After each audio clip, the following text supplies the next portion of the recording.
दृश्य प्रतीकात्मक है, इन्हें वास्तविकता से न जोड़ें। क्या आपने कभी कोई ऐसा राग सुना है जिससे आपकी आंखों में आंसू आ गए हो, या फिर कोई धुन जिसे सुनते ही बचपन की कोई भूली बिसरी याद लौट आई हो? ये जादू नहीं, यह है भारतीय संगीत की आत्मा। आज हम जानेंगे कैसे हमारे संगीत में विज्ञान है और आत्मा भी, और कैसे यह सिर्फ गानों की नहीं, आत्मा की भी खुराक है। भारतीय शास्त्रीय संगीत केवल कला नहीं है, यह विज्ञान है। हर राग एक समय, एक भाव और एक खास प्रभाव के साथ जुड़ा होता है। राग भैरव को सुबह सुनना मन को स्थिर करता है, जबकि राग यमन शाम को सुनने से मन शांत होता है। ये संगीत नाद पर आधारित है। नाद यानी ध्वनि की ऐसी कंपन जो सिर्फ सुनाई नहीं देती, महसूस भी होती है। भारतीय रागों का भावनाओं से गहरा रिश्ता है।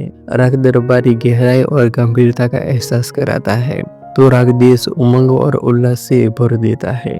आधुनिक विज्ञान भी मानता है कि संगीत हमारी न्यूरल एक्टिविटी पर असर डालता है। डिप्रेशन कम करना हो या फोकस बढ़ाना हो, सही संगीत एक थेरेपी की तरह काम करता है। संगीत का रिश्ता योग से भी है, जिसे हम नाद योग कहते हैं। यह वह साधना है जिसमें व्यक्ति ध्वनि के जरिए चेतना की ऊंचाइयों को छूता है। तानपुरा की झंकार, मृदंग की थाप या बांसुरी की मधुरता, ये सब सिर्फ वाद्य नहीं है, यह ध्यान के माध्यम है।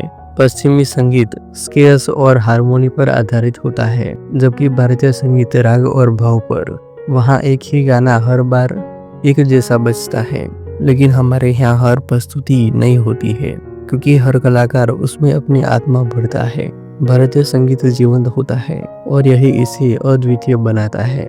एम्स और निमहंस जैसे संस्थानों ने साबित किया है कि भारतीय शास्त्रीय संगीत ब्रेन की एक्टिविटी को स्थिर करता है। अल्जाइमर, डिप्रेशन और यहाँ तक कि कैंसर के इलाज में भी इसे सहायक थेरेपी के रूप में देखा जा रहा है। संगीत अब सिर्फ मंच तक सीमित नहीं रहा, यह सब हॉस्पिटल्स और क्लिनिक्स में इलाज का हिस्सा बन चुका है। भारतीय संगीत केवल सुरों की श्रृंखला नहीं, यह एक साधना है आत्मा से आत्मा तक पहुंचने की। यह रागों का विज्ञान है, भावनाओं का स्पर्श है और एक अदृश्य धागा है जो हमें हमारी संस्कृति, हमारे अतीत और हमारे आपसी रिश्तों से जोड़ता है। शब्दों से परे जो कुछ है वही संगीत है।